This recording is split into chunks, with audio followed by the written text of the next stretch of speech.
How breathwork healed my lifelong asthma. Hi, I'm Nick, former medical doctor turned soul doctor, and I healed from lifelong asthma and suicidal depression.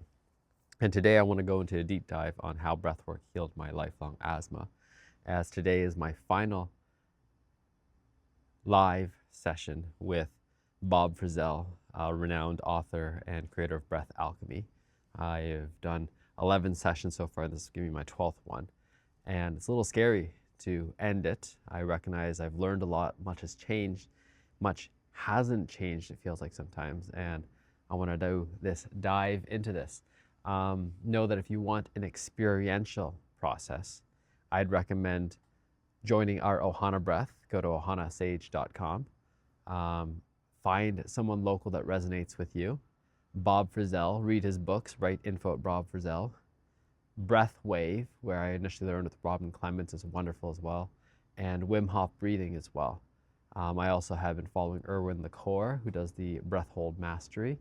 I've also followed before Soma Breath and Awaken Breath and Dan Brule. And so there's so many teachers I've also read. There's a Breath Bible, there's Breathe by James Nestor, there's Free Diving. There's so many resources out there. So I'm not here just to list them all, but I wanted to highlight that it's not about me. Rather, what is it that you are drawn to? And so many of us would benefit from coming back to our breath. One of the keys is that, you can work out and improve your strength, but if you actually even start just practicing breath holds, breathing properly, you can double, triple, quadruple your breath hold within a short amount of time. I just finished doing a breath hold of over 4 minutes, which is huge for me. When I was at the height of my illness, when I was 30, I had a blood pressure of 150 over 110. I weighed 100 pounds. I'm about 5'5.5". I was sickly looking. I was deathly looking. I felt like I was going to die. I had this almost image that you could keep doing this doctor stuff, but you'll be dead by 45, and I'm 45 right now. I was single. I was lonely. I was depressed. I was on 5 medications a day for my asthma. I had antibiotic courses twice a year at least. I had over the last decade before that probably a few courses of oral steroids even probably. I had every single shot known to man, I think, at that point in time. I was stuck in a system. I had lots of processed food, terrible meat, didn't know how to take care of myself. I wouldn't eat for like 30 hours at a time, not because I was fasting, but because I put everything else first, and it was wreaking havoc on my body, doing night shifts, everything else like that. But even in spite of all that, the resilience of the body, I was climbing, rock climbing, I was stunting still. I was having a lot of fun amongst all that. So it's a reminder that that was all there. Now, how breathwork healed my lifelong asthma. The catalyst for this was Dr. Gabor Mate first, and When the Body Says No, the Hidden Cost of Stress, that there was even a possibility of healing. I was doing life coaching at the time with accomplishment coaching, and then working through my black and white world, being able to see that there's more shades of the rainbow. And I had my first ceremonial experience with grandmother ayahuasca, and the healer was like, you could heal from this. And doing the dieta, which is a special clean diet, fantastic for clearing things out, but not easy when you're so used to eating everything that you think you can here and all the processed foods. And then she said, if you can stop taking the medications 3 days before. And I was like, that's impossible. I'll do 1 day before. And then in the ceremony itself, there was so much tobacco, mupacho.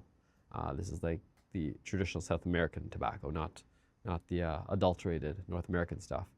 That I thought I was going to die. I didn't even be by the door, but I didn't. And then I let 1 day turn into 2, turn into 3, and that has been in 2018. And now it's 2026, so 8 years. And I've not had to be on anything regular more than once probably. I took a puffer, I think, a few years ago just to try it out again. Partly as well to appease my dad because I was going through an illness, and he was like, oh, but I've taken 0 antibiotics. I've gotten 0 refills on any prescriptions. It's been fantastic. And I keep some of the old ones around just in case. You never know if there's going to be some kind of emergency thing that happens. I'm not opposed to Western medicine. It has allowed me to thrive until that point in time that I needed. But I was always the canary in the coal mine, the one that would get sick first, the one that, oh, if anyone's getting sick, it's him. Don't worry about it. And so surviving COVID and everything else was just a miracle in a way. Um, and so I'd always got my flu shots before then as well, and I haven't gotten any since. Um, and so then in 2020, I don't know if I'd already received some Wim Hof before that, but really I joined a brotherhood of men called Samurai Brotherhood. And they did Wim Hof breathing at the beginning of every session. And it was so cool just to change the state with that. And then we did a conscious connected breath, kind of like breath wave. It wasn't truly that, but I was like, oh wow, I felt almost a presence of my brother who died at 2 months of age. And I was like, there's something magical about this.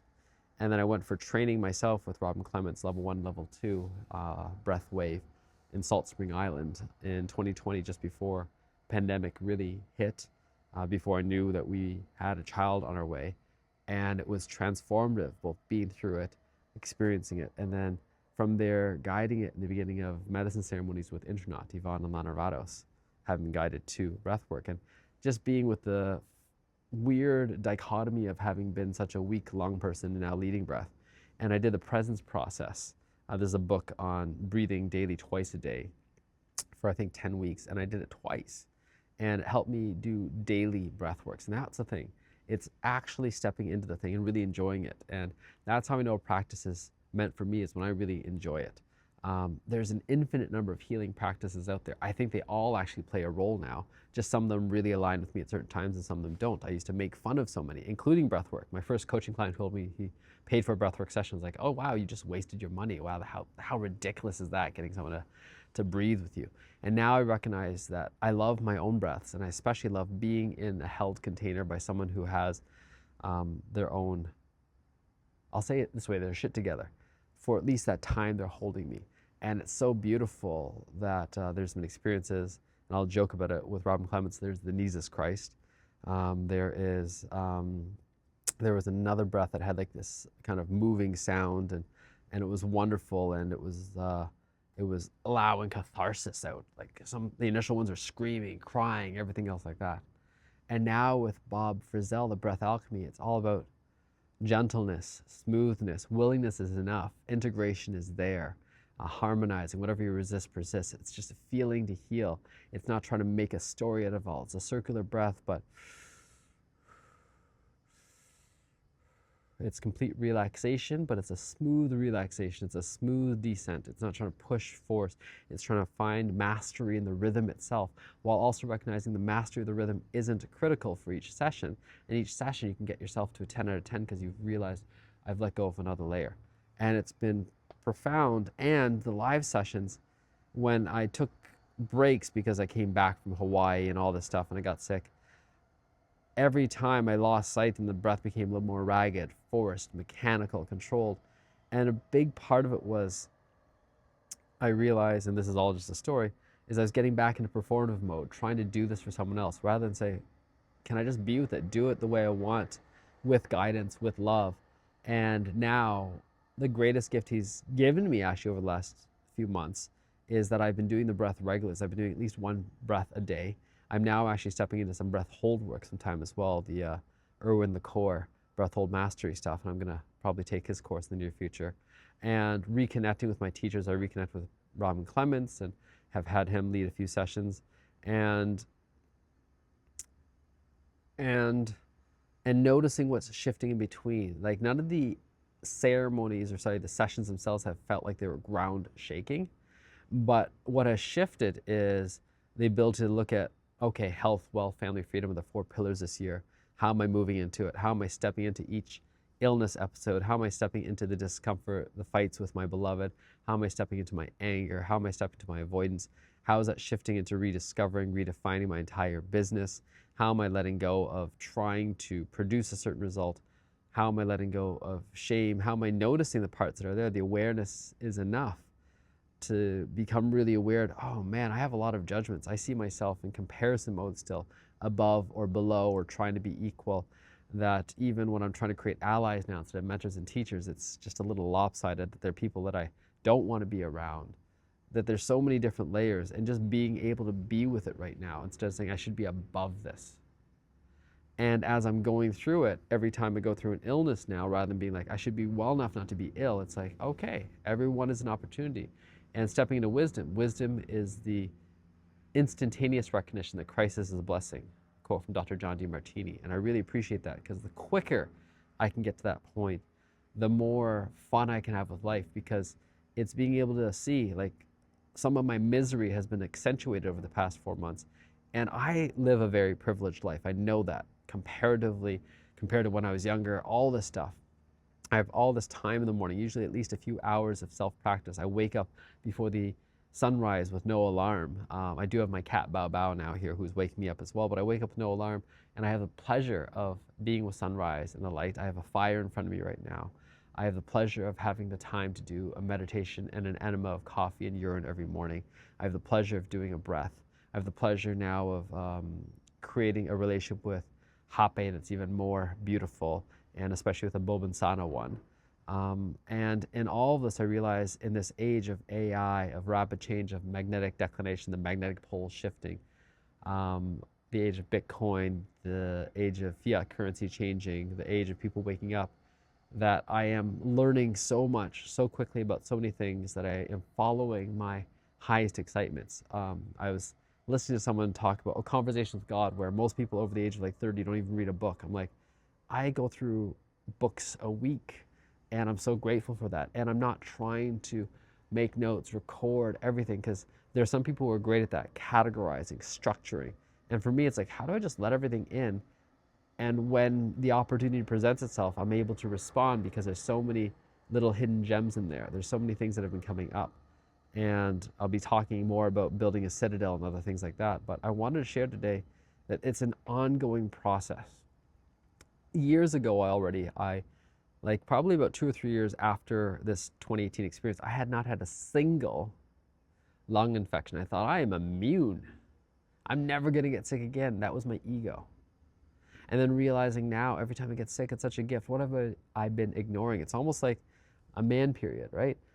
When we ignore it enough, we don't have the cyclical nature, we don't get rid of stuff. And what if this is just a deuterium buildup that I need to let go of? What if it's just the stuff that I've been holding on to that I'm letting go of? And often near the end of my illness, I get a little sad when I can't cough up the phlegm as easily, because I'm like, oh, it's getting trapped in there again. And I know even that's a story.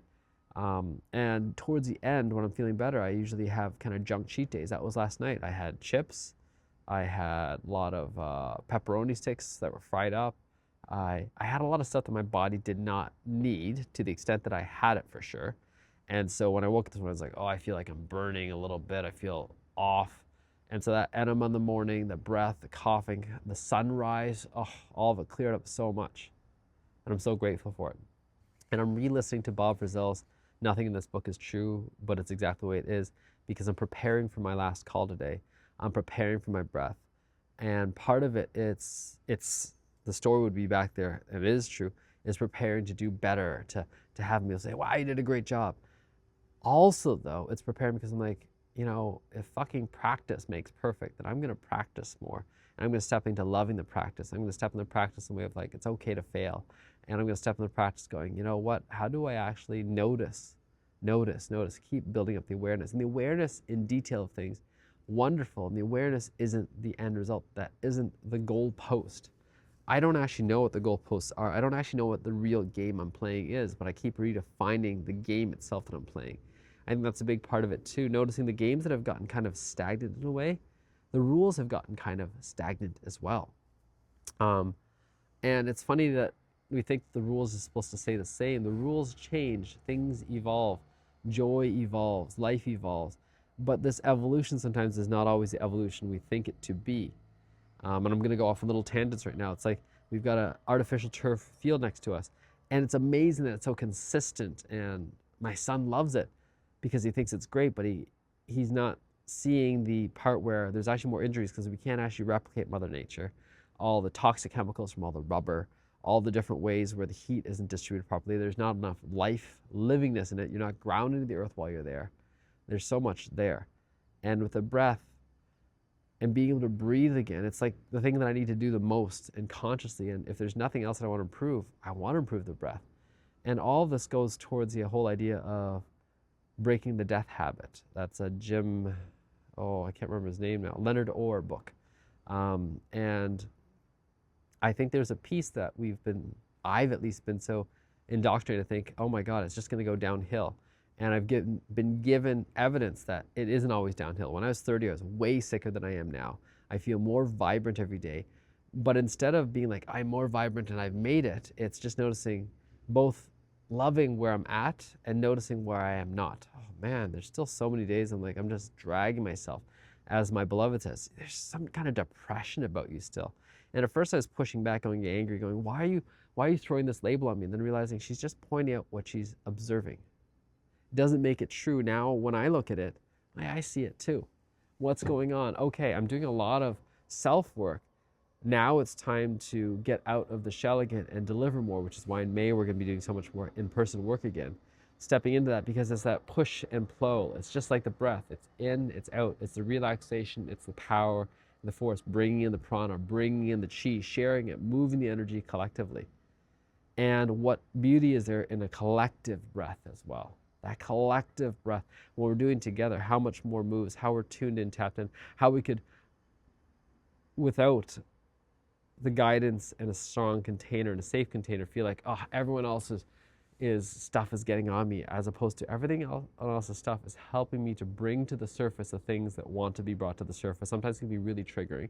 And I'm really grateful for this breath alchemy, because my goal, if there is a goal, is no longer how do I get more people to catharsis to be able to thank me for what's happened. Rather, how do I create a space so that people get to heal in the way that serves them best right now? And often that is not a big explosive outer expression, even though that's welcomed if that is what is needed this time. Rather, what is the inner expression, the inner knowing that's going to come out of it that can keep resonating and lasting? I had someone tell me recently their breath, they had lasting effects for months afterwards, just one group breath. And I was so grateful for that reminder. I'm always grateful for the reminders that come back, because it helps to reinforce, okay, keep going along the path. Because comparatively, I always look at, oh, this person knows more, this person can do more, this person's more scientific, this person is more clear, this person ... Rather than, I am who I am, I get to impact who I impact, and what a gift that is. I'm not here for everyone, I'm not supposed to be, I'm not trying to please everyone. Even the whole idea now I'm learning about this guy named Thomas Bone, who invented the bone therapy. He never called it that, but the bone therapy named after him. One of his greatest gifts was he didn't have the attachment someone had to leave feeling better than when they came. And I recently had someone who came through breath and they're like feeling way worse afterwards, so much more pain, I felt so bad, what did I do wrong? And then I realized, can I let go of that attachment to needing them to thank me for taking away pain? Because part of it is when you become aware of what's been going on for so long, you let it go of the suppression. Oh, so much more comes up. So much more can come up in terms of shame and guilt too. And how do I trust that they're going to find the place of integrating? Part of it is, just like I did at the beginning, sharing of, there's so many resources out there, there's so many teachers out there, there's so many guides out there.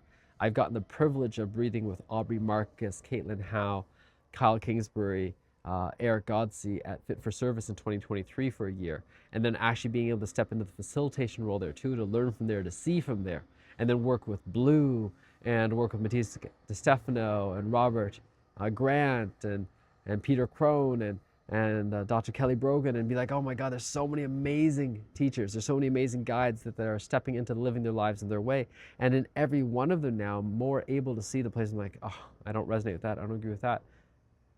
And I know so far it's still been coming from a place of judgment, but closer and closer I'm getting to just noticing and awareness, because then I no longer make someone a hero. I need to aspire to be exactly like them.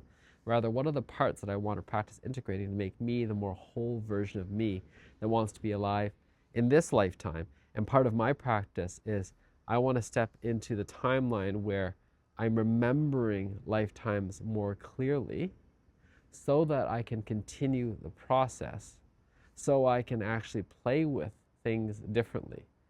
I mean, this whole birth and death cycle right now, coming in going, I don't remember anything. I think part of that is the forgetting that we're just here to remember who we are. It's not learning in the way of teaching, imparting, forcing, willpower, all that stuff. All that is helpful when we use those as tools, but we think that's the only thing. And part of it is the limited belief. Oh, this is impossible. This gift is impossible. This is scary. Something's out there to hurt me, to harm me. Yes, there's the places of safety. How do I keep my little one from killing himself because he doesn't know any better? But in all the other ways, do I actually know what's better for him? Not really. What is he trying to teach me? Oh, he eats very differently every day. Some days he totally binges on one thing, so totally binges something else. How do I listen to my own body and notice when I'm trying to override myself? Oh, today's gonna be a clean, easy day. Today's gonna be a fasting day. Perhaps today, even today is the start of the fasting. And then there's the phone fasting, the internet fasting, the listening fasting. There's so many different fasts that we have lost sight of. And especially as men, because if we did actually used to go hunting on hunting journeys, they were journeys where we didn't know if we were going to come back. We listened to the land. We stepped away from society. We stepped away from the other, stepped into a very supportive, close container, had to be quiet so that we could actually listen to the land, not scare away the animals. Listen to what actually wanted to be hunted right now. And part of it right now is letting go of, okay, I'm in a place right now where there's a lot of, geoengineering, pollution, EMF, magnetic declination, challenges, stress, fear, worry, anxiety, shame. How do I be here without having to be a hermit? How do I be here without judging everyone else? How do I be here and live my life as fully as I can here? Because there's a benefit to being here. We're close to a lot of our community. We're close to family. We're close to a different kind of experimentation. And where do we go next? I still believe Southern Big Island, Puna district for the winter. And it's not all paradise, sunshine, and rainbows there. And how do I make it paradise, sunshine, and rainbows while I am there? So thank you for listening to this. Thank you for exploring breath work with me. The conscious connected breath.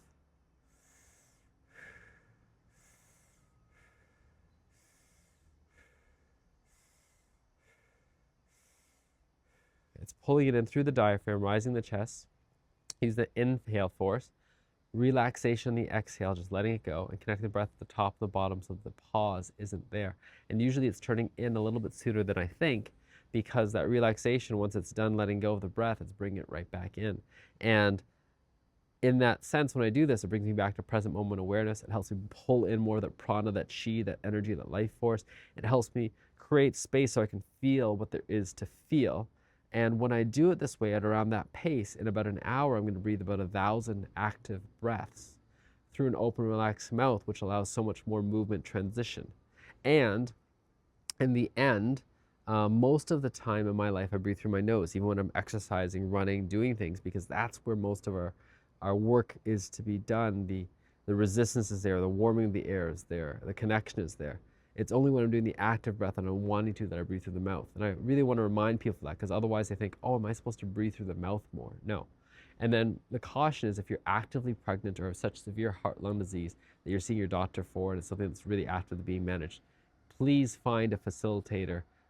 Do it either in person or you can do it online with the Ohana breath. I feel comfortable with those participants because I remind you, this is a self-guided journey. You're listening to your body. You're not trying to open up that cervix, especially if you're pregnant, but just being in the energetic field. I've had a lot of pregnant people come through. I've had a lot of people with major injuries come through, and just breathing gently through the nose, they feel such resonance, such connection, such energy still, because they're in the presence of all these others. And I remind them, let the others do the heavy lifting for you. You're in a place now where you get to be held by community. Like, what does it take to raise a child? A village. How do we have the village, the Ohana, guide together? And how do I step more into the excitement of the breath, both receiving it and both delivering it, guiding it? And how do I support other people who are stepping into their guiding truth to be able to do more of that in a safer container? So I'm going to plant that last seed, that I love having people who have not had as much experience leading being able to be guides with me during especially the live sessions, because then they get to play. And it is all about play. And it's all about safety, and it's all about sovereignty. But without that play, we're trying to find a rigid way of emulating someone else, which always means that we're going to be a hollower shell, as opposed to our own divine nature and finding our own tools, remembering our own tools, remembering our own lineage. All right. Welcome to health, wealth, family, freedom.